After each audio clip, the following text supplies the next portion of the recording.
On a freezing winter night, snowflakes gently covered the world outside. Inside a small, dimly lit room, an 8-year-old girl sat quietly on her bed, her bald head a testament to her battle with cancer. Her weary eyes gazed out the frosted window until she saw something. A lone figure stood in the snow, barely moving, a German shepherd covered in frost, staring right at her. But where did it come from? And why did it feel like it was meant to find her? The snow had been falling since sunset, blanketing the streets in silence. Outside, the wind howled, swirling flurries of white beneath the dim glow of the streetlights. Inside a small, modest house, warmth struggled against the winter's grasp. The heater in the corner rattled faintly, its tired hum barely strong enough to fight off the cold that seeped through the thin walls. Emma sat curled beneath a pile of blankets, her frail frame almost lost beneath the heavy layers. Once, she would have begged her mother to let her go outside, to run through the snow and leave tiny footprints behind. But now, her body no longer had the strength for such things. She barely had the energy to move, let alone play. She pressed her small fingers against the frosted glass of the window, watching as the world outside became nothing but a blur of white. She used to dream of growing up. Now she only dreamed of making it to tomorrow. A family that fell apart. There was a time when Linda believed in happy endings. She had been young when she met Ryan, just 20, full of hope and love. He had swept her off her feet, promising her a future filled with laughter and warmth. When she found out she was pregnant, she had been scared, but Ryan had held her close, whispering reassurances in her ear. "We're going to be a family, Lynn. I promise." But promises meant nothing. The first year of Emma's life had been difficult. Sleepless nights, unpaid bills, endless worry. Linda had taken on extra shifts at the diner, while Ryan bounced between jobs, never staying in one place long enough to bring in real money. The stress wore him down, turned his love into frustration, and soon he stopped coming home as often. Then came Emma's first birthday. Linda had planned something small, a homemade cake, a tiny party with just the three of them. But Ryan never showed. She waited and waited. When he finally returned, reeking of alcohol, his eyes dull and distant, she knew. "I can't do this, Linda." He left that night. Didn't even say goodbye to Emma. Linda had never heard from him again. She had wanted to hate him, had wanted to scream, to cry, to beg. But there was no time for grief. She had a daughter to raise. And so she picked up the pieces of her broken life and kept going. The weight of a mother's love. For years it was just the two of them. Linda worked tirelessly, taking on every job she could find, cleaning houses, waiting tables, even working as a janitor at the local school just to make ends meet. She sacrificed everything, pouring every bit of love she had into Emma, determined to give her daughter the life she deserved. And for a while it seemed to be enough. Emma grew up happy. She was bright, full of life, always laughing, always asking questions. Even without a father, even without riches, Linda had given her a world full of love. She thought they had made it. She thought they were finally okay. Then, on Emma's 8th birthday, everything changed. The collapse. It had been a perfect day. Linda had saved for weeks to buy Emma a small vanilla cake, had even managed to get her a tiny stuffed dog from the thrift store. Emma had been so happy, giggling as she made a wish and blew out the candles. But that night, as she played with her new toy, she suddenly froze. Her smile faded. Her tiny hands flew to her head.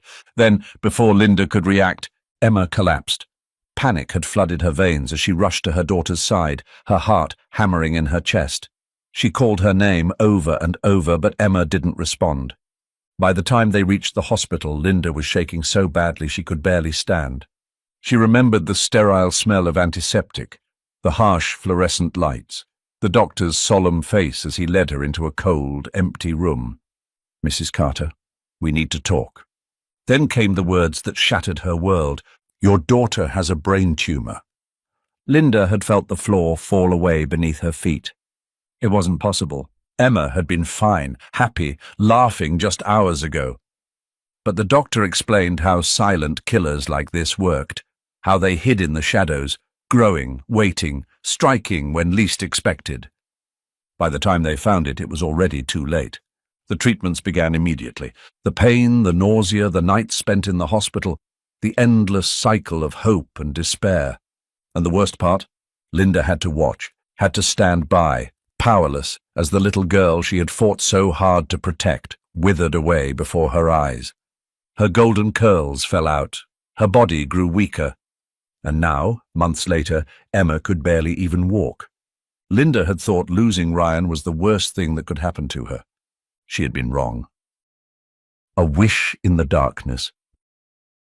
Now, as Emma lay in bed wrapped in blankets, she turned to her mother with those same impossibly bright eyes.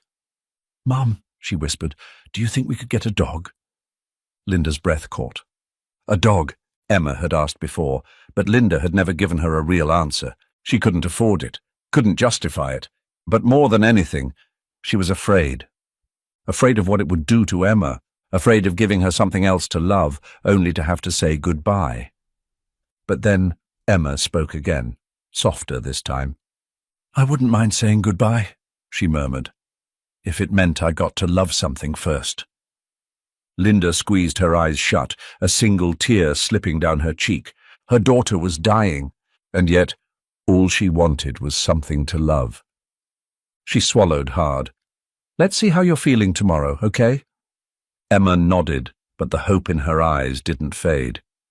Linda turned away, her chest aching. She knew that look, and for the first time in her life, she was terrified. The quiet before the storm. That night, after Emma had fallen asleep, Linda sat alone at the kitchen table, staring at a pile of unpaid bills. There wasn't enough. There was never enough. Her paycheck barely covered the essentials: food, rent, electricity. Emma's treatments had drained every last bit of her savings. And the worst part? It didn't matter. Because even after everything, after every dollar spent, after every sleepless night, after every prayer whispered into the darkness, Emma was still slipping away. Linda dropped her head into her hands, shoulders shaking. She had never felt so helpless. A whisper in the night. In the bedroom, Emma shifted in her sleep, her tiny face peaceful. Outside, the snow continued to fall, heavier now, covering everything in an untouched white blanket. And somewhere in the night, beneath the quiet hum of the world, footsteps crunched against the frozen ground. Something was coming, something that would change everything. But for now, Emma slept, dreaming of soft fur and warm paws curled beside her, dreaming of a dog that wasn't there. Not yet. That night, the house was silent. The only sounds were the occasional creak of the old radiator struggling against the winter cold and the soft breathing of Emma beneath her heavy blankets. The storm outside had calmed, leaving behind a world buried in fresh snow. Everything was still. Then a sound, faint, a light scratching against the window pane. Emma stirred, her eyelids fluttering open. For a moment, she wasn't sure if she had imagined it. The house was as it always was, dimly lit, quiet, carrying the ever-present scent of her mother's lavender candle in the corner. She lay still, listening. Scratch. Her heart skipped a beat. Slowly, she turned her head toward the window. Her breath hitched. Outside, against the endless white of the snow, a dark figure stood motionless. A dog. A German shepherd. Its thick coat was dusted with frost, its large paws partially buried in the snow. Its pointed ears stood erect, alert, and its deep, dark eyes were locked onto hers.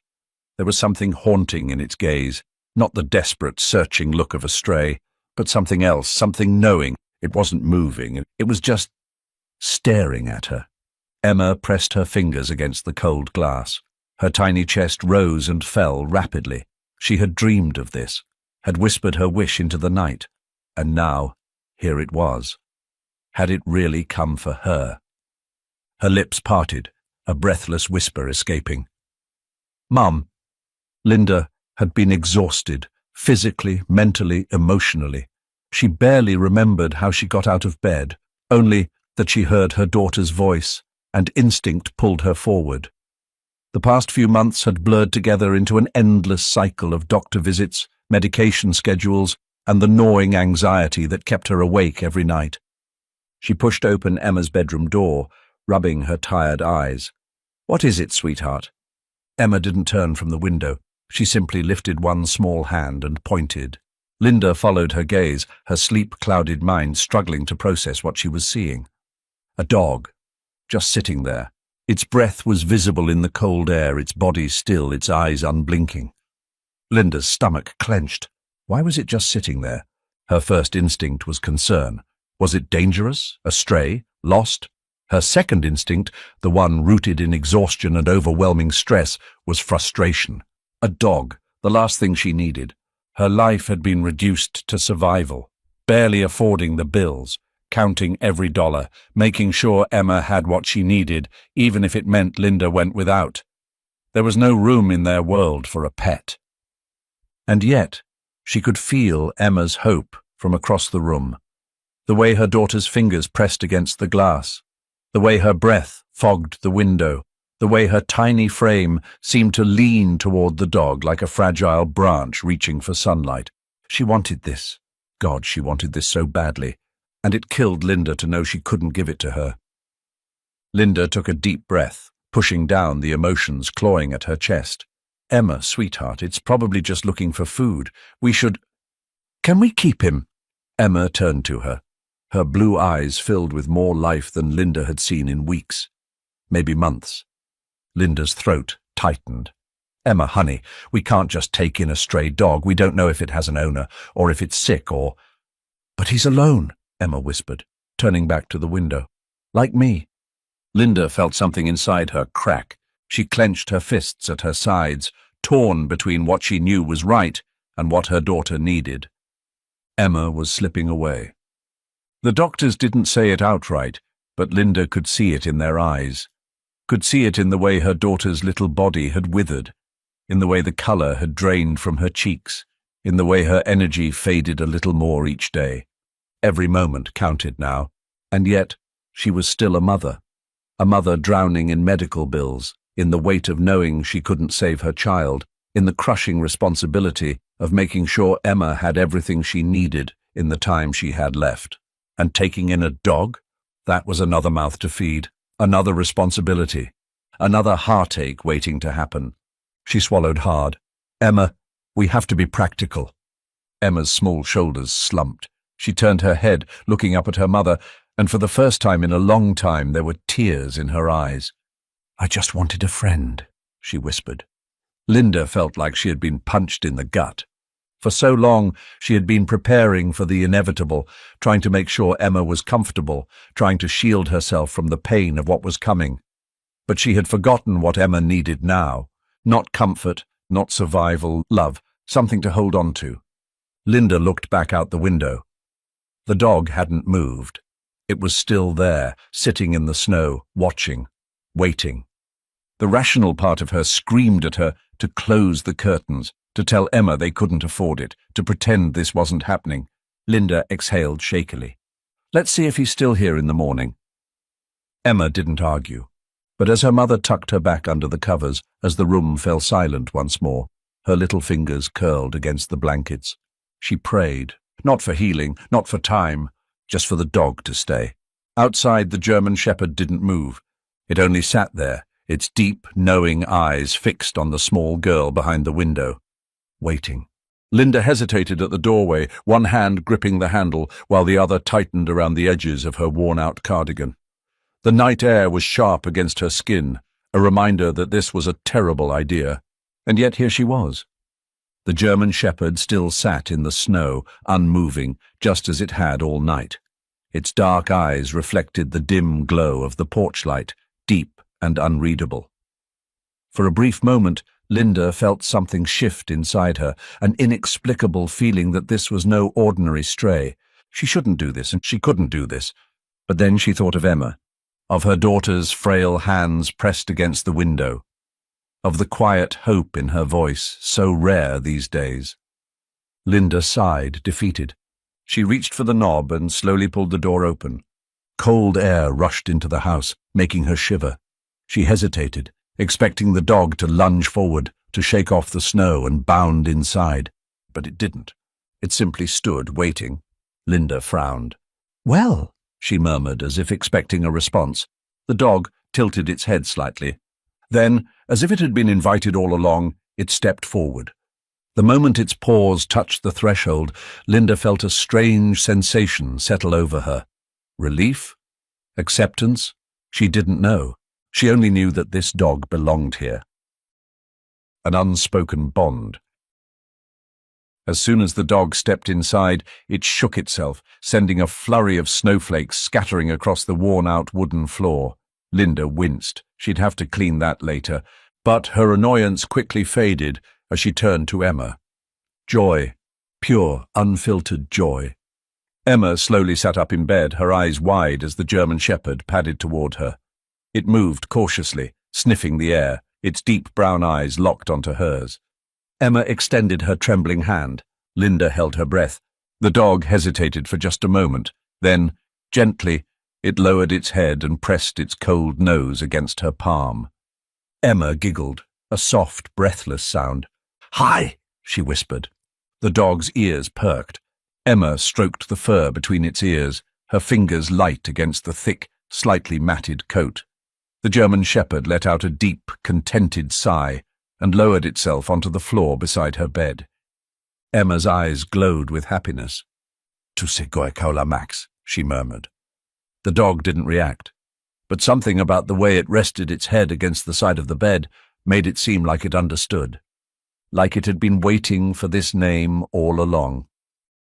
A new presence in their lives. That night, for the first time in months, Emma slept soundly. Linda sat awake in the doorway, watching. Max hadn't moved from his spot.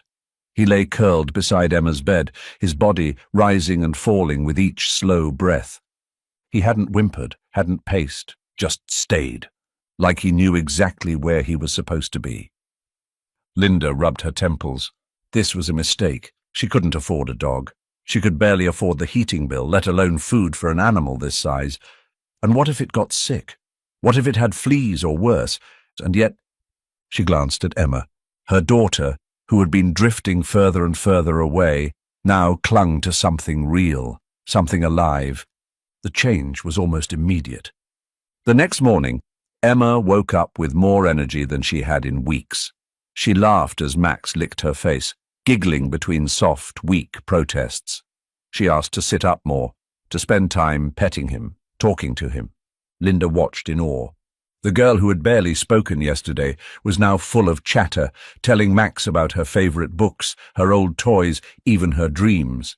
Max listened, and he stayed. The dog no one could explain. Word spread quickly about the dog. The neighbors who had lived on the street for years swore they had never seen a German Shepherd like him before. No one had reported a missing pet. No one recognized him. A stray, they all assumed, but Linda wasn't so sure. Max was too well-behaved. He didn't beg for food, didn't chew on furniture, didn't even bark at the mailman. He simply was, as if he had been part of their home forever. Still, Linda worried.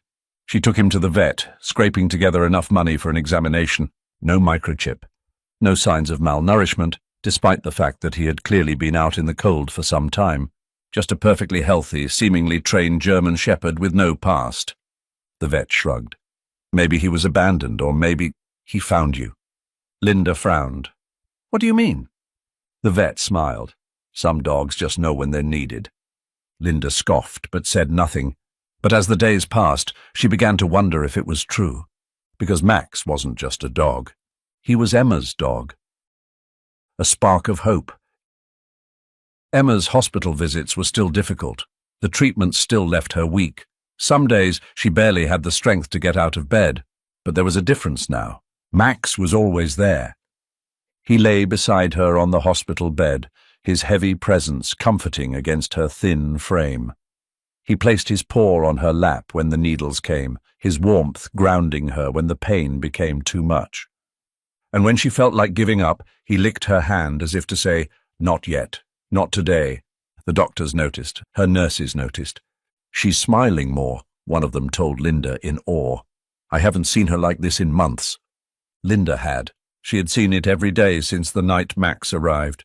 She didn't know where he had come from, didn't know why he had chosen them, but as she watched her daughter laugh, truly laugh, for the first time in what felt like forever, she realized something. Maybe it didn't matter. Maybe some miracles didn't need an explanation. Maybe some things just were. And maybe Max was exactly what Emma had wished for all along. Max had become a fixture in their lives. Every morning he greeted Emma with a wagging tail, his deep brown eyes full of unwavering devotion. Every night he curled up beside her bed, his heavy presence grounding her, his steady breathing a comfort in the darkness. Linda had never believed in fate. She had spent years fighting against hardship, clawing her way through every struggle. But now, as she watched Max and Emma together, she couldn't shake the feeling that this was something beyond mere coincidence, yet the question refused to leave her mind. Where had Max come from? A well-trained, perfectly mannered German shepherd didn't just appear out of nowhere. He wasn't like other strays. He didn't scavenge for food, didn't seem anxious or lost. It was as if he had already chosen them before they even had a say in it. Linda had searched for answers. She asked around, checked lost dog posters, even went online to see if anyone had reported a missing German shepherd. But no one recognized him. No one had seen him before, and that unsettled her more than she wanted to admit. A visit to the shelter. A week later, on their way to the hospital for Emma's checkup, Linda made a decision. She was going to stop by the animal shelter. She told herself it was just to be responsible. If someone had lost Max, if there was even the slightest chance that he belonged to another family, she needed to know. Emma sat in the back seat, her small hand resting on Max's thick fur as the dog lay beside her. Linda caught a glimpse of them in the rearview mirror. Emma, fragile but glowing, her fingers running absent-mindedly through his coat. Max, still and silent, as if he knew he was needed. As they pulled into the small gravel parking lot of the shelter, Emma frowned. "Why are we stopping here?" Linda hesitated. "I just need to check something. It won't take long." Max's ears twitched, as if he knew. A startling revelation. The inside of the shelter was exactly what Linda expected. Rows of kennels, the scent of disinfectant, the distant sound of barking. An older man sat behind the front desk, adjusting his thick-rimmed glasses. His name tag read Frank. Linda approached the counter. "Hi, I wanted to ask, has anyone reported a missing German shepherd recently?" Frank raised an eyebrow. "You found one?" She nodded. "He showed up at our house a week ago. No collar, no chip. No one around here seems to know him." Frank studied her for a moment before glancing at Max, who sat obediently beside Emma. His gaze lingered on the dog's right leg, and suddenly his expression changed. A flicker of recognition. His voice dropped. "Did you say he has a small scar on his front right leg?" Linda's breath caught. She hadn't mentioned that. "Yes," she said slowly. Frank inhaled sharply. His hands trembled slightly as he shuffled through a stack of old files, flipping through papers yellowed with age. Linda exchanged a glance with Emma, her heartbeat picking up speed. Finally, Frank pulled out a worn folder. He scanned its contents, his expression turning grave. When he looked back up, his voice was hushed, almost disbelieving. "This dog, if I'm not mistaken, he was abandoned 3 years ago. He used to be a therapy dog." Linda felt her stomach drop. "A therapy dog?" Frank nodded, his fingers tightening on the file. "He was trained to work with sick children, hospitals, hospice care. He was one of the best." Emma's fingers curled into Max's fur. "What happened to him?" Frank hesitated. "His last owner was an older woman. She brought him here after her grandson, a little boy with leukemia, passed away. She said she couldn't keep him, that he reminded her too much of the boy." Linda's throat tightened. She understood that kind of pain. She knew what it was like to look at something and see only loss. Frank exhaled, flipping through the pages. "But here's where it gets strange," he muttered. Linda braced herself. "Strange how?" Frank tapped a section of the file. Max was placed in a foster home after being surrendered, but one winter night during a snowstorm, he disappeared. Linda's eyes widened. "Disappeared?" Frank nodded. No one saw him leave, no signs of him anywhere. It was like he vanished into thin air. His gaze flicked toward Max, who sat quietly beside Emma, unbothered by the conversation. "And now, after 3 years, he just appears at your house?" A chill ran down Linda's spine. She thought back to that night, to the way Max had been sitting there, unmoving, waiting outside Emma's window. She had assumed he was lost, but now she wasn't so sure. Maybe he hadn't been lost at all. Maybe he had been looking for something, or someone. Her fingers tightened around the edges of the file. "What do I do with this information?" Frank smiled faintly. "You already know the answer." Linda swallowed hard. Yes, she did. She turned to Max, her fingers hesitating before reaching down to stroke the top of his head. 3 years ago, he had lost his purpose, and now, somehow, someway, he had found it again, with Emma, with them. Meant to be. The drive home was quiet. Emma sat with Max in the back seat, her small frame curled into his warmth. She didn't ask what the man had said. She didn't need to. Linda glanced at them through the mirror. This was no accident. A dog didn't just disappear for 3 years and then reappear at the doorstep of a dying child. A dog didn't just sit outside in the snow, waiting, watching, knowing. Max hadn't been lost. He had been waiting. Linda let out a shaky breath, gripping the steering wheel tighter. She didn't believe in fate, but maybe, just maybe, fate had found them anyway. Time slipped away like sand through Linda's fingers. No matter how tightly she tried to hold onto it, the days still passed, carrying Emma further down a path that had only one ending. Spring had arrived, melting away the heavy snow, bringing life back to the world outside. Flowers peeked through the thawing ground, and birds returned to the sky. It should have been a season of renewal, a season of hope. But for Linda, it was a countdown. Emma was growing weaker. She no longer had the energy to sit up on her own, and her voice, once filled with laughter and endless questions, had become soft, almost weightless, as if even speaking was too much effort. Yet she was not afraid, because Max was there. A guardian that never left. Max never left Emma's side. When she was too tired to move, he rested his head beside her, his deep brown eyes watching her with unwavering devotion. When the pain was too much, he placed a gentle paw on her lap, as if reminding her that she wasn't alone. When she drifted in and out of sleep, lost between dreams and reality, he remained, a silent, steady presence, a guardian. Linda often found herself watching them, a painful lump forming in her throat. She had spent years trying to protect Emma, fighting against the inevitable, hoping, praying that somehow, some way, she could keep her daughter here just a little longer. But Max had never tried to fight it. He had simply been there, and in a way, Linda envied him. Because while she still struggled with the weight of impending loss, Max seemed to understand something she didn't. He wasn't afraid. And because of that, neither was Emma. A whispered goodbye. It was a warm afternoon when Emma spoke the words Linda had been dreading. She had been staring out the window, watching as the wind carried the scent of fresh earth and blooming flowers into the room. Her small, frail fingers rested gently on Max's fur, absently running through the thick coat. "Mom," she whispered. Linda turned from the chair where she had been sitting, pretending to read a book she hadn't been able to focus on for weeks.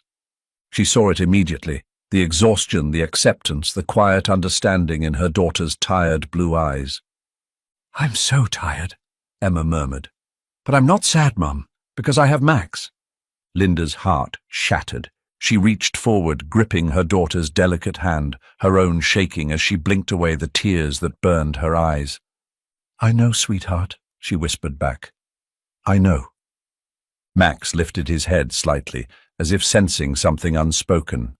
He licked Emma's hand gently, his touch feather-light, his eyes, those deep, knowing eyes, held something that Linda couldn't quite describe. He knew. He had always known. When the night came. Emma fell asleep that evening, her breathing slow and steady, her tiny fingers still curled in Max's fur. Linda stayed by her bedside, watching the slow rise and fall of her daughter's chest, listening to the faint hum of the world outside. Max hadn't moved. He lay curled beside Emma, his head resting near her arm, his warm breath brushing against her fragile skin. The room was quiet, and then, at some point, Linda realized the rise and fall of Emma's chest had stopped. A sharp pain shot through her, a grief so deep it stole the breath from her lungs. Her baby, her little girl, gone. Tears slipped silently down her face as she reached for Emma's hand, holding onto it as if she could somehow pull her back. But she couldn't. No one could. And still, Max remained. He didn't cry, didn't whimper, didn't move. He only stayed curled beside Emma, his eyes closed, his body rising and falling in slow, steady breaths. As if he was keeping her company just a little longer, as if he was making sure she didn't leave this world alone. A silent farewell. The days that followed passed in a blur. There was a funeral, there were condolences, there were empty words that did nothing to fill the gaping hole in Linda's heart. She barely remembered any of it. The only thing she truly remembered was Max. Because the day after Emma passed, he was gone. She had fallen asleep on the couch, exhaustion finally overtaking her. When she woke, the house was silent, and Max was nowhere to be found. No paw prints in the dirt, no sign that he had ever been there at all. Just an empty space where he had once slept. And yet, Linda wasn't surprised, because deep down she understood. Max had come for Emma, and now that she was gone, so was he. She walked to the window, looking out at the world beyond.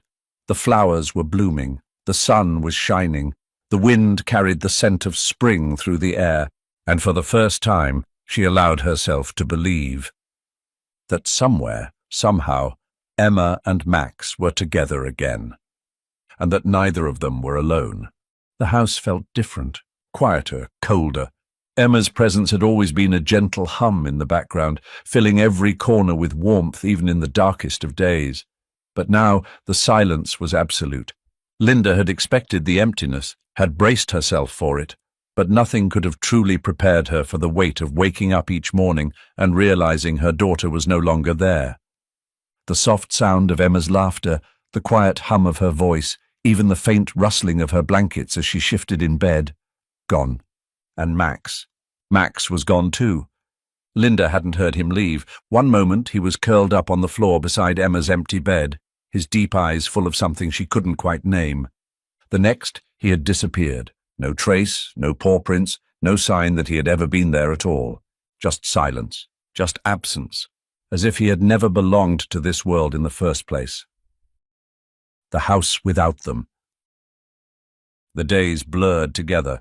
Linda went through the motions, sorting through Emma's things, folding clothes that would never be worn again, running her fingers over toys that would never be played with. Each touch felt like reopening a wound, but she couldn't stop. She needed to hold on to something and anything, even if it hurt. Neighbors came by with condolences, their voices soft, their hands gentle on her shoulders. "I'm so sorry, Linda. She was such a beautiful soul. If you ever need anything, just call." Linda nodded, thanked them, but their words felt distant, like echoes from another life. The only real comfort she had ever known was gone. And yet, in the midst of the grief, something strange began to happen, something that shouldn't have been possible. Footprints in the snow. It started on the first snowfall after Emma's passing. Linda had been standing at the kitchen sink, staring blankly out the window, watching the snowflakes drift lazily from the sky. The world outside was quiet, untouched, the fresh white blanket covering everything in sight. Then, movement. Her breath caught. There, just outside Emma's window, were footprints, small, distinct paw prints pressed neatly into the snow.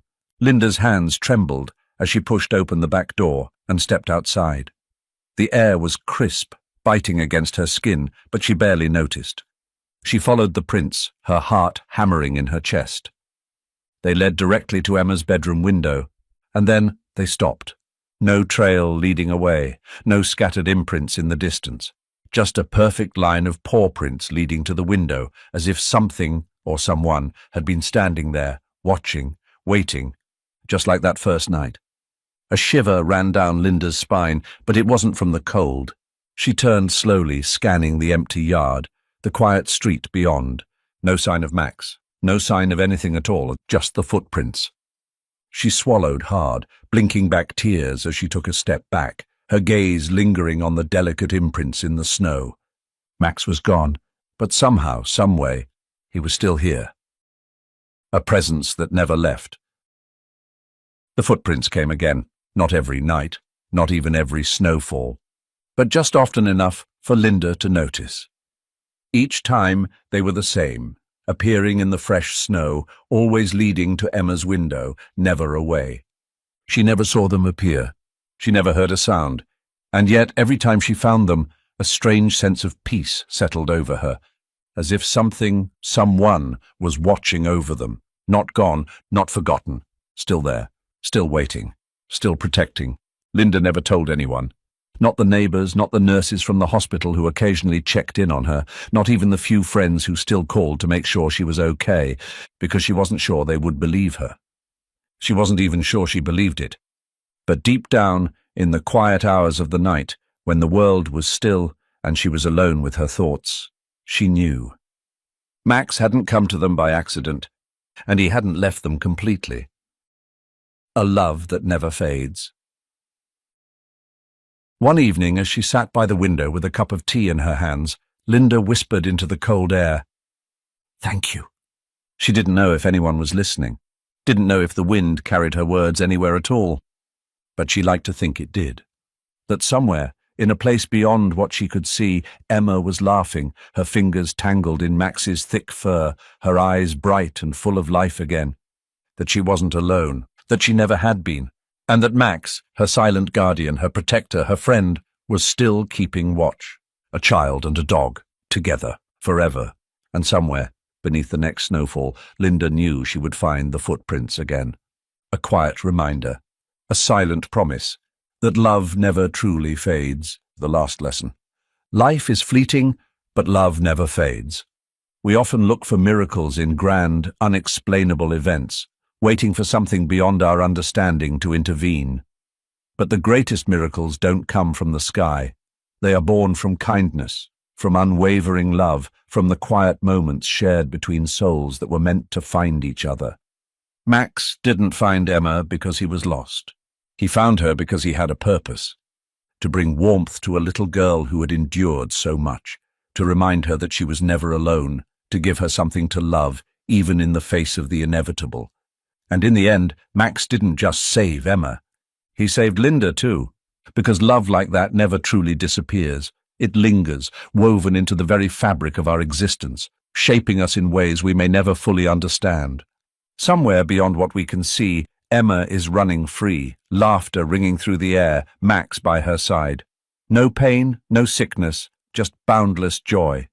And maybe, just maybe, there's a lesson in that for all of us. If you believe that love can create miracles, share this story. Because somewhere out there, someone is waiting for their own Max, and somewhere a Max is waiting to find them. My thoughts. This story is more than just about a girl and her dog. It is a testament to the power of love, connection, and the quiet ways in which God works through the creatures he has placed in our lives. Max wasn't just a pet. He was an angel in disguise, a messenger of comfort sent at exactly the right time, in exactly the right way. And perhaps that is God's way of showing us that we are never truly alone. Even in our darkest moments, even when loss feels unbearable, love remains. God bless you for sharing this story, for touching hearts, for reminding people that even in sorrow, there is always hope. Because love never fades, not in this life, not in the next, and never in the eyes of God. May this story reach those who need it most. May love continue to heal, and may we always believe in the quiet miracles around us. The frozen wind howled across the lake, carrying a desperate cry. Nathan stopped in his tracks, his breath turning to mist in the icy air. Then he saw it. A German shepherd, trapped in a hole in the ice, struggling against the freezing water. Its paws clawed at the slippery edge, but it was too weak to pull itself out. Without thinking, Nathan ran forward. Every second counted, but as he reached for the dog, the ice beneath him cracked, and in the next moment he was falling. Nathan Carter had always thought the cold couldn't hurt him anymore. For the past 2 years, ever since he left his life as a cop behind, the biting Montana winters had become his only constant companion. The wind howling through the pines, the thick snow burying the world in silence. This was what he had chosen: solitude, simplicity, escape. But even out here, in a place where no one could find him, he wasn't truly alone. His past still clung to him, lurking in the back of his mind, whispering reminders of the things he'd lost. He exhaled slowly, watching his breath curl into the frozen air as he walked along the riverbank. The lake had been frozen solid for weeks now, the ice stretching endlessly beneath the pale winter sky. It was a dangerous time of year, when the freeze wasn't as strong as it seemed, when a single misstep could mean disaster. That was when he heard it, a sound that didn't belong to the wind, a whimper, faint, desperate. Nathan stopped mid-step, his pulse quickening. He turned his head, scanning the landscape, but there was nothing but snow and ice. Then it came again, sharper this time, like a plea. A shiver, not from the cold, ran down his spine. Something was out there. He stepped forward cautiously, his boots crunching over packed snow, and then, through the blur of white, he saw it. A dark shape in the middle of the frozen river. His chest tightened. At first, he thought it was just a shadow, but as he stepped closer, the truth hit him like a bullet. A hole in the ice, and in it, a dog. Nathan's breath caught. The German shepherd was struggling against the water, its paws scrabbling uselessly at the slick ice. It was soaked to the bone, its body trembling violently. Every time it tried to lift itself out, the ice crumbled beneath its weight. Most animals would have given up by now, but not this one. Nathan saw it in its eyes: fear, pain, hope. The dog was pleading with him. Nathan's body moved before his mind could catch up. One wrong step, and he'd be in the water too. But leaving the dog wasn't an option. He had left too many things behind in his life. He wasn't leaving this. A battle against time. Nathan dropped to his knees at the edge of the frozen lake. The bitter cold seeped through his jeans, but he didn't care. His focus was locked on the dog. "Easy, buddy," he murmured, his voice steady despite the adrenaline surging through him. "I'm going to get you out." The shepherd whined, its movements slowing. It was losing strength, fast. Nathan scanned the area. The ice around the hole was weak. It wouldn't hold his full weight if he got too close. He needed to distribute it. "Think, Carter, think." His hands flew to his belt, yanking free the length of rope he always carried. He looped one end around his waist, his fingers stiff and slow from the cold as he tied it off. The other end, he needed to anchor it. His eyes darted to a thick pine tree near the riverbank. He tossed the rope, securing it around the trunk with a practiced pull. Good enough. Then, carefully, he lowered himself onto the ice. Spreading his weight, he crawled forward on his stomach, inching toward the struggling dog. Every move made the ice groan beneath him. He could feel it, too thin, too weak. The shepherd gave a desperate whimper, its eyes fluttering. Seconds. That was all they had. Nathan reached out, extending his hand towards the dog. "Come on, buddy," he coaxed. "Just a little closer." The shepherd's ears twitched. It tried again, pushing upward with what little strength it had left. Its paw barely brushed against Nathan's gloved hand, just a little more. A sharp crack split the silence. Nathan froze. Then the ice shattered beneath him. The world plunged into darkness. The cold was brutal. It wasn't just something Nathan felt. It took him, wrapped around his body like an iron grip, sinking into his bones, stealing the air from his lungs. The moment he plunged into the icy water, his body locked up, the shock paralyzing him. His heartbeat slammed in his chest, the freezing temperature tearing through his nerves like fire and ice at once. He knew this kind of cold, the kind that killed fast. The river's current wasn't strong beneath the ice, but it moved, dragging him downward. His clothes became dead weight, the layers of warmth he had relied on now pulling him deeper into the abyss. He forced himself to move, but his limbs refused to respond. The frigid water had already started numbing his muscles. He clenched his jaw. No, not like this. His hands flailed, searching for something, anything, and then fur, wet, trembling fur. The shepherd was still there, its body shuddering violently, paws thrashing, trying to keep afloat. Its terrified eyes met his, wide, desperate. Nathan's survival instincts roared back to life. He wouldn't let the dog die. He couldn't. Gritting his teeth, he reached for the shepherd, wrapping an arm around its chest. With all the strength he could muster, he shoved the dog upward, towards the jagged ice. "Come on, buddy. You have to help me here." His voice was hoarse, the cold making it almost unrecognizable. The shepherd let out a weak, choked whimper but seemed to understand. It flailed its paws, using what little energy it had left to try and climb. Nathan pushed again, his own strength fading, the ice cutting into his fingertips as he tried to hold on. For a terrifying second, he thought the dog was too weak, but then, somehow, it managed to claw its way onto the ice. Its body collapsed onto the surface, limbs splayed out, panting heavily. Relief surged through Nathan, but it was short-lived, because he was still in the water. He reached for the ice, fingers grasping at the jagged edges, trying to pull himself up the same way. His arms shook, his grip barely holding. He heaved, trying to push his chest onto the solid surface. The ice broke again. He fell back into the water, a fresh shock of cold, stealing what little strength he had left. His vision blurred, his breath hitched. He had to get out. Desperately, he kicked his legs, reaching again, but his fingers wouldn't close around the ice. His body was failing him. He was sinking. Then, suddenly, a force yanked at his waist. At first, his mind couldn't process it. His frozen brain, sluggish from the cold, thought maybe the current had grabbed him. But then he felt it again, a strong, desperate pull from behind. The rope, the dog.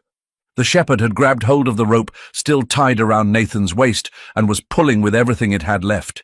Its paws dug into the ice, muscles trembling from exhaustion, but it refused to let go.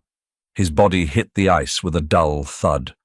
Beside him, the shepherd collapsed as well.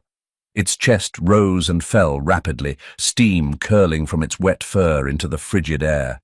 For what felt like eternity, neither of them moved.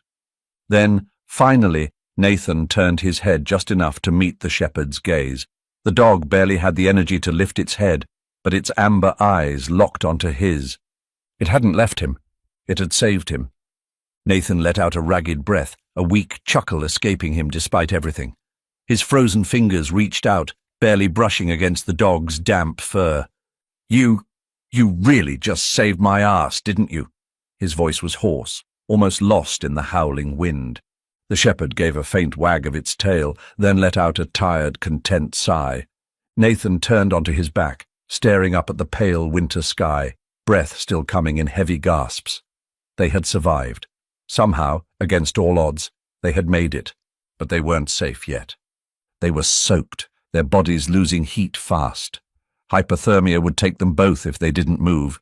But for now, just for a few seconds, Nathan let his head fall back onto the ice, breathing in the sharp, frozen air. He wasn't alone anymore. He didn't know this dog, didn't know where it had come from, didn't know how it had ended up in that lake. But one thing was clear. They had just saved each other. Nathan's body trembled violently, his breath coming in ragged gasps as he tightened his arms around the German shepherd. The dog's fur was soaked, its body shuddering uncontrollably against his chest. Its breathing was shallow, uneven, and far too weak. Nathan clenched his jaw. He couldn't let it die here. The bitter Montana wind howled through the trees, whipping snow into swirling, ghostly shapes. His clothes were stiff with ice, his limbs sluggish. He knew the warning signs. Hypothermia was setting in fast. His cabin was still too far. In normal conditions, he could make it in 20 minutes. But now, exhausted, drenched, barely able to keep himself upright, it might as well have been 20 miles. Think, Carter. He took a shaky step forward, nearly collapsing under his own weight. The shepherd whimpered weakly in his arms. It was fading. And then, a crack in the distance. A sound not made by the wind. Nathan's instincts flared, his muscles tensing despite the cold. Years of training told him that sound had meaning. A branch breaking underfoot. Someone or something was nearby. He turned his head sharply, eyes scanning the snow-covered forest. At first, he saw nothing but the thick tree line, the skeletal branches swaying in the storm. Then, a shadow moved between the trees. A figure emerged. A man, tall, broad-shouldered, wearing a thick sheepskin coat lined with fur. A rifle was slung across his back, the stock barely visible beneath the heavy fabric. His beard was streaked with grey, his face lined with years of experience against the harsh wilderness. Nathan instinctively shifted, his frozen fingers tightening around the dog.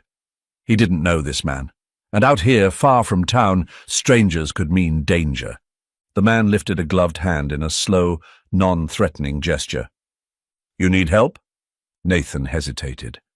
His breath came in harsh, visible clouds. His body screamed for warmth, for rest, but his instincts, the ones that had kept him alive for years, urged caution. The stranger took another step forward, his boots crunching against the ice-crusted snow. His sharp eyes flicked over Nathan's soaked clothes, the way he swayed slightly on his feet. Then they landed on the shepherd. "Damn," the man muttered. "You're in bad shape. That dog's worse." Nathan's fingers twitched. His throat was so dry he could barely speak, but he managed to rasp, "I'm fine." The stranger snorted. "You're a terrible liar, son." Nathan wasn't sure if it was the exhaustion or the fact that the man wasn't wrong, but he exhaled a short, shaky breath. "Cabins, a mile that way," he muttered, jerking his head in the general direction. "You'll never make it," the man said, his tone matter-of-fact. "Not in this condition." Nathan knew it too, but he didn't like admitting it. The stranger tilted his head toward the trees. "Mine's closer, half a mile." A pause. Then, "You don't have much of a choice, son." Nathan looked down at the shepherd. The dog's eyes were barely open, its breath coming in shallow puffs. It was getting worse by the second. Every survival instinct told him to be wary, but another voice deep inside, the one that still believed in trust, told him to move. He gritted his teeth and nodded. The man turned without another word and started walking. The cabin in the woods. The trek felt endless. Nathan's legs were barely holding him up. His boots crunched over the snow, but each step was a battle against exhaustion. The stranger moved ahead, his pace steady, barely glancing back. The shepherd didn't stir in Nathan's arms. The lack of movement terrified him more than anything. The storm thickened as they pushed deeper into the trees. Snow swirled violently around them, and Nathan could feel his body growing dangerously numb. Then, finally, the stranger stopped. A small wooden cabin stood nestled between the trees. The structure was old but sturdy, built to endure Montana's worst winters. Smoke curled from a stone chimney, carrying the unmistakable scent of burning wood, warmth, shelter. Nathan staggered up the porch steps. The stranger pushed the door open, stepping inside first. "Get in before you freeze solid." Nathan didn't hesitate. He followed, the shepherd still cradled against his chest. The moment he crossed the threshold, the heat hit him like a wall. A fire roared in the stone fireplace, its orange glow filling the room. The cabin was small, one main space with a heavy wooden table, a few worn chairs, and a bed pushed against the far wall. Hunting gear lined the walls, along with shelves stacked with supplies. It was the kind of place built for survival, not comfort. But right now, survival was all that mattered. Nathan knelt by the fire, lowering the shepherd onto a thick rug. His hands trembled as he grabbed a blanket from a nearby chair and wrapped it tightly around the dog's trembling body. The stranger moved around the room, efficient, precise. He pulled a kettle from the stove, poured steaming water into a metal cup, and shoved it into Nathan's hands. Nathan took it without thinking, the heat searing his fingers back to life. He swallowed a sip, bitter, strong tea, but glorious in its warmth. The shepherd let out a weak whimper. Nathan's focus snapped back. He leaned forward, pressing a hand against the dog's ribs. Its heartbeat was faint, but steady. "He'll be all right," the stranger said. Nathan looked up sharply. "You don't know that." The man gave a small shrug. "I know dogs, that one's a fighter." Nathan exhaled slowly. He didn't even know why he felt so desperate to believe it. Silence stretched between them. The only sound was the fire crackling, the wind still howling outside. Finally, the stranger folded his arms. "Name's Henry." Nathan hesitated. Old habits made him want to keep his identity guarded, but this man had just saved his life. "Nathan." Henry nodded once. "All right, Nathan. You got two choices. Stay here, warm up, and don't argue with me about it, or go back out there and freeze to death with that dog." Nathan's jaw tensed. He hated being told what to do. But this time the man was right. He let out a slow breath and muttered, "Guess I'm staying."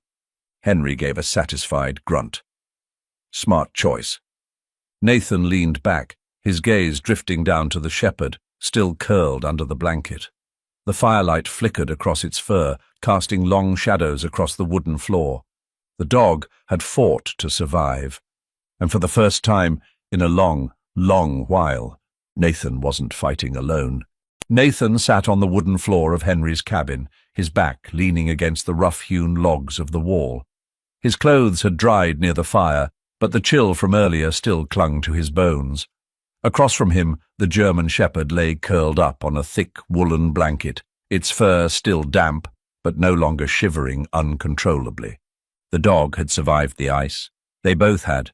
Nathan had seen animals in shock before. When he was still a cop, he had once pulled a Labrador from a burning car. The dog had trembled for hours afterward, barely responsive, but it had pulled through. So would this one. The shepherd, his rescuer as much as he had been its, was breathing steadily now. Its paws twitched slightly, its ears occasionally flicking at the sound of the fire crackling nearby. Nathan exhaled slowly and reached out, his fingers brushing over the dog's thick fur. His touch was cautious, testing. The dog didn't flinch. Good, trust was forming, and then his fingers found something. A collar. Nathan frowned, gently shifting the fur aside to get a better look. It was an old leather band, worn and cracked from time, but still intact. His fingers traced the edges before he found what he was looking for. A metal tag, dull from exposure to the elements. He turned it over and squinted against the dim firelight. There was a name. Rex. Nathan's breath hitched. The name sent an uneasy ripple through his chest, stirring something old, something buried. Where had he heard that before? His fingers tightened around the tag. His heartbeat picked up. He was sure he knew this name. For a long moment, he sat there, staring at the engraving, as if the letters might rearrange themselves, offering an explanation. Then, slowly, he reached for his phone. Ghosts from the past. The signal was weak this far out in the wilderness, but after a minute of searching, he managed to load the town's community board, a local website where people posted everything from lost pets to upcoming events. His fingers moved instinctively, typing the words, "Lost Dog Rex." The page took a painfully long moment to load. Then, there it was, a post dated almost exactly 1 year ago. Nathan's stomach twisted as he clicked on it. The message was simple. Lost dog, German shepherd named Rex, disappeared during the storm near Forest Road 17. Last seen heading into the woods. Family heartbroken. Please contact Emily Walker with any information. Emily Walker. Nathan's fingers froze over the screen. His body tensed, as if someone had just shoved a blade between his ribs. Emily. It had been years since he had last spoken to her. And yet the second he saw her name, the memories came rushing back, unrelenting. Once they had a future. Emily had been the kind of woman who lit up a room without trying. There was a warmth about her, a quiet strength beneath her kindness. She had grown up in Montana, just like he had, and the two of them had once talked about a life together, a future away from the city, maybe a small house by the mountains, maybe even kids someday. But life had other plans. Nathan's job as a cop had always come first. Too many late nights, too many missed dinners, too many broken promises. Then there was the case, the one that had ruined everything. Nathan had been working undercover, investigating a trafficking ring that had ties deeper than anyone realized. He had gotten too close, and the people he was after had retaliated. Not against him, against Emily. One night she had come home to find her apartment ransacked. No one had been there when she arrived, but the message was clear. Stay away, or next time she wouldn't be so lucky. Nathan had wanted to stay, to fight back, but Emily had made a different choice. She had left. She packed up her life, cut off contact, and disappeared into the quiet town she had always wanted to return to. Nathan hadn't stopped her, because deep down he had known he was the reason she was in danger in the first place. So he let her go, and now, after all these years, her name had found its way back to him. Through this dog. A connection he couldn't ignore. Nathan exhaled slowly, running a hand down his face. He hadn't thought about calling her in years. What would he even say? It sounded ridiculous, and yet he knew he couldn't ignore it. He looked down at Rex, who was still curled up by the fire. The dog had been alone for a year. Had it really survived out here in the wild for that long? Or had it been waiting for something? Waiting for someone? Nathan's fingers hovered over the phone screen. His pulse pounded in his ears. Then finally he took a breath and called the number. The line rang. Once, twice, a third time. Then, a voice he hadn't heard in years. Hello? Nathan's throat went dry. For the first time in a long time he felt completely unprepared. But then he heard it in her voice, the uncertainty, the faint edge of hope beneath it.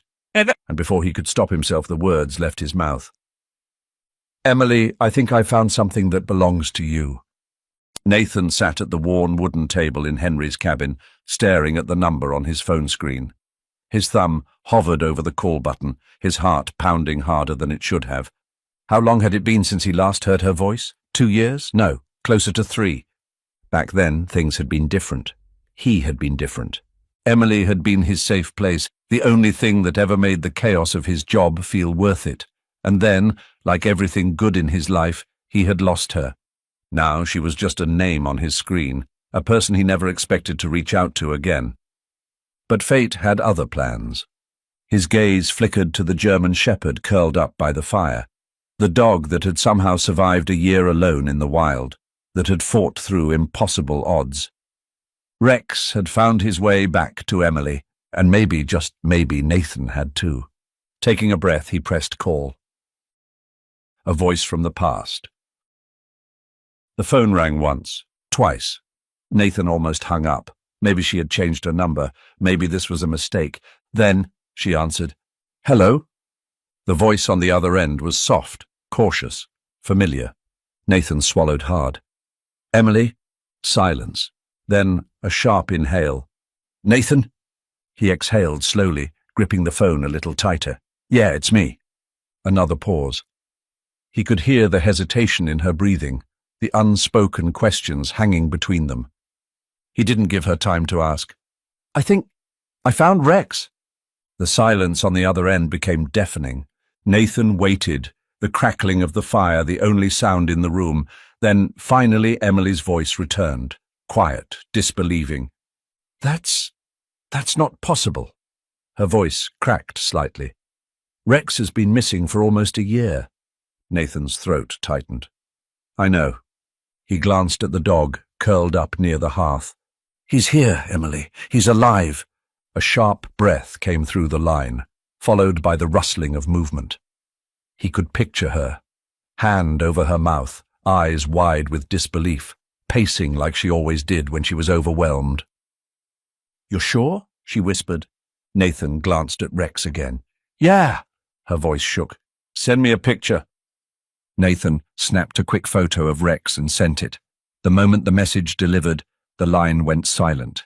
Then a soft sound, a choked sob. Nathan's chest ached. Emily's voice wavered. "I never thought I'd see him again." "Neither did I," Nathan almost said. But instead he asked, "Where are you now?" Emily sniffled, clearing her throat. "Still in town?" "Come get him," Nathan said. "He's waiting for you." A pause, then quietly, "I'll be there." 3 hours later. Nathan stood on the porch of Henry's cabin, watching the headlights approach through the swirling snow. The road leading into the woods was barely visible, the snowfall heavier now than earlier. A familiar dark blue truck rolled to a stop just outside the cabin. The engine cut off. For a long moment, nothing happened. Then the driver's side door opened. Emily stepped out. Nathan hadn't seen her in years, but the second she appeared, it was as if no time had passed at all. She was bundled in a thick winter coat, hair slightly shorter than he remembered, her face still carrying that natural warmth he had once loved so much. But her eyes were different. They were red-rimmed, filled with an emotion Nathan couldn't quite name. She took a shaky step forward, her gaze locked on the porch, not on him, on Rex. The shepherd stood frozen, ears perked, tail still. For a brief second, neither of them moved. Then, Rex broke first. With a strangled whimper, the dog launched forward, nearly knocking Emily off her feet as he buried his head against her chest. Emily sank to her knees, her arms wrapping tightly around him. "Rex!" The dog whimpered and whined, his body trembling, not from the cold, but from sheer, overwhelming emotion.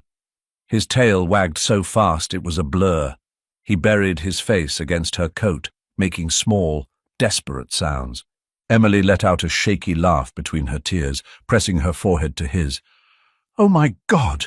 I thought I lost you forever." Nathan stood a few feet away, watching silently. Something about the scene hit him in a way he wasn't expecting. For a long time, he had thought nothing could be undone, that some things, once broken, were broken for good. But Rex had found his way back home, and maybe, just maybe, so could he. A conversation long overdue. Emily finally pulled back, wiping at her tears, her hands still buried in Rex's fur. She looked up, her gaze finally meeting Nathan's. For a second, she just studied him. Then, with a breathless, disbelieving chuckle, she shook her head. "I can't believe it's you." Nathan smirked slightly, shoving his hands in his jacket pockets. "Yeah, surprise." Emily let out a soft laugh. It was lighter, less guarded than he expected. But then her expression sobered. "How did you find him?" Nathan hesitated. "I didn't. He found me." A flicker of something crossed her face. "What do you mean?" Nathan took a slow breath. "I was out near the lake, heard him, saw him fall through the ice, got him out just in time." Emily's breath hitched. She pulled Rex closer, burying her fingers in his fur. "You saved him." Nathan swallowed. "Yeah." Her gaze softened. "Thank you." Silence stretched between them, the wind whispering through the trees. There was so much they hadn't said, so much they had both left unspoken, but tonight wasn't about them. It was about Rex. Emily exhaled, rubbing her hand over her face. I should get him home. Let him rest." Nathan nodded. "Yeah, of course." She hesitated. Then, "Do you want to come with us?" Nathan blinked. For a second, he wasn't sure if he had imagined it. Emily was watching him carefully, as if even she wasn't sure why she had said it. Maybe it was the fact that he had saved Rex. Maybe it was the fact that he was here, after all this time. Or maybe some doors didn't close as permanently as he had once thought. Nathan looked down at Rex, then back at Emily. For the first time in a long time, he felt like he had a choice, and this time, he wasn't going to run. The warmth inside Emily's small cabin was a stark contrast to the icy world outside. The fire in the stone hearth crackled softly, casting flickering shadows against the wooden walls. Rex lay curled at Emily's feet, his body finally still after the overwhelming reunion. His breathing was deep, steady, and for the first time in what must have been months, he seemed truly at peace. Emily, however, was far from it. She sat on the couch, her fingers tangled in Rex's thick fur, absently stroking him, as if she still didn't quite believe he was real. Every now and then she would let out a shaky exhale, whispering words of comfort that seemed meant as much for herself as for the dog. Nathan sat across from her, leaning against the arm of a worn-out chair, his eyes never leaving them. There was something about watching her with Rex that made his chest tighten. She hadn't changed much, still the same quiet strength, the same way she cradled things she loved, like she was afraid they'd slip away. But there was something else in her now, something guarded. The weight of the past still lingered between them, thick as the Montana snowfall outside. Emily finally broke the silence. "I don't understand," she murmured, still watching Rex. "How did he survive out there for so long?" Nathan didn't have an answer. Neither did Henry, but he offered one anyway. "I've seen a lot of things in these woods," the old man said from his spot near the fire. His voice was low, thoughtful. "Been living up here for almost 40 years. Every now and then you hear stories, animals that shouldn't have made it, dogs that go missing for months, even years, and find their way home." He glanced at Rex, then at Emily. "Some creatures don't get lost. They just keep looking." Emily's fingers paused against Rex's fur. She swallowed hard. Nathan watched the way her throat worked, the slight crease between her brows. He knew that expression. She wasn't just thinking about the dog, she was thinking about him. Henry shifted in his chair. "I don't believe in a lot of things," he admitted. "But I do believe this. Some animals, some people, they don't stop until they finish what they started. Rex found his way back because he knew he still had a purpose." His sharp gaze flicked toward Nathan. "Same as some folks I know." Nathan's jaw tightened, but he didn't look away.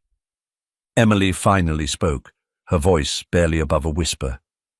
"Do you really think he came back for me?" Henry didn't hesitate.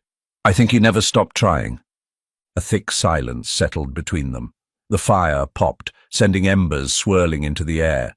Nathan let his eyes drift to Rex, watching the slow rise and fall of his chest. The dog had been through hell, starvation, freezing temperatures, predators, loneliness. By all logic, he shouldn't have survived. And yet here he was. Nathan felt a strange sense of kinship with him, because in some ways he shouldn't have been here either. For years, Nathan had convinced himself that some things were irreparable, that once something was broken, once it was gone for good. But maybe that wasn't true. Maybe some things, some people, just had a way of finding their way back. Emily exhaled, pulling a blanket around herself. She looked up at Nathan, something uncertain in her gaze. "Do you think he remembers?" Nathan's voice was quiet. "I think he never forgot." Emily turned her gaze back to Rex. She didn't say anything else, but she didn't have to, because neither did Nathan. The morning air was crisp and still, carrying the scent of fresh snow and pine as the sun cast its first golden rays over the frozen wilderness. The storm had passed, leaving behind a landscape untouched and quiet, save for the rhythmic crunch of boots against packed snow. Nathan stood on Henry's porch, watching Emily carefully adjust the blankets in the back seat of her truck before lifting Rex inside. The German shepherd, now dry and somewhat stronger, let out a soft sigh as he curled up in the makeshift nest. His tail gave a lazy wag as he blinked up at her, exhaustion still clinging to his form, but there was peace in his eyes. Nathan exhaled, shifting his weight slightly as he tucked his hands into his coat pockets. This was it. The moment he had been expecting since last night. Emily had to go home, and as much as he had avoided the thought, so did he. She finished securing Rex and gently shut the truck door before turning to face him. For a long moment she said nothing. Nathan met her gaze, noticing how much softer she looked now than she had when she first arrived.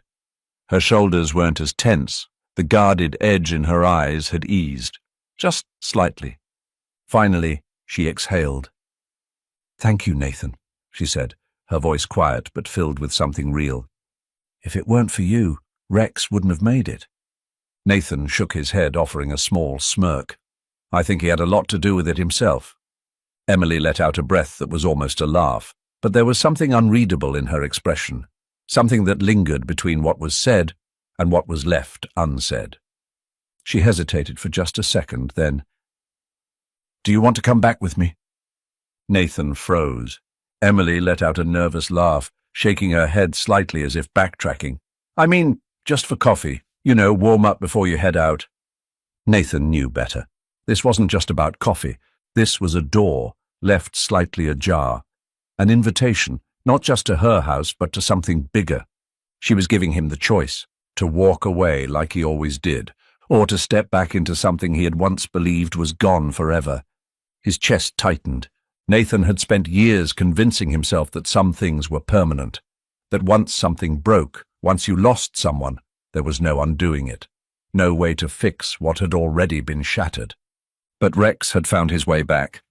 He had spent a year in the wild against impossible odds, and yet somehow he had returned to the one person who had never stopped waiting for him. And maybe, just maybe, Nathan wasn't as lost as he thought. Emily shifted slightly under his gaze, as if she wasn't sure what he would say. Then, finally, Nathan nodded. "I think I'd like that." A small flicker of relief crossed her face before she smiled, a real smile, the kind he remembered. "All right," she said, stepping back toward the driver's side door. Nathan followed, hesitating only for a second before opening the passenger door and climbing in beside her. The truck rumbled to life beneath them, heat slowly filling the cab as the engine warmed up. Rex let out a content sigh from the back, nestling deeper into the blankets. His tail thumped against the seat twice. Nathan smirked slightly. "I think he's happy about this arrangement." Emily chuckled, glancing at Rex through the rearview mirror. "Yeah, I think so too." They pulled onto the road, the truck's tires crunching over fresh snow as they headed back toward town. And just like that, after a year of separation, a dog had found his way home, and maybe, just maybe, so had Nathan. The drive back. The drive was quiet at first, not uncomfortable, but weighted, like both of them were trying to find the right words, the right way to bridge the distance that time had carved between them. Nathan stared out at the snow-covered trees lining the road, the world outside still untouched by the day. It reminded him of old patrols he used to take, early morning drives through town, coffee in one hand, radio in the other, Emily sitting beside him, teasing him about how he never actually drank his coffee until it was ice cold. Funny how some memories came back in the simplest moments. "So," Emily said after a while, tapping her fingers lightly against the steering wheel, "what have you been up to all this time?" Nathan exhaled. "Nothing much. I left the force a while back." She glanced at him briefly. "I heard." Nathan smirked. "Small town." Emily chuckled softly. "Yeah." She paused. "Are you okay?" It was an innocent question, but it hit harder than he expected. Nathan hesitated. He could have brushed it off, given her the usual "I'm fine," and changed the subject. But after everything, after last night, after Rex, he figured she deserved better than that. He let out a slow breath. "I don't know," he admitted.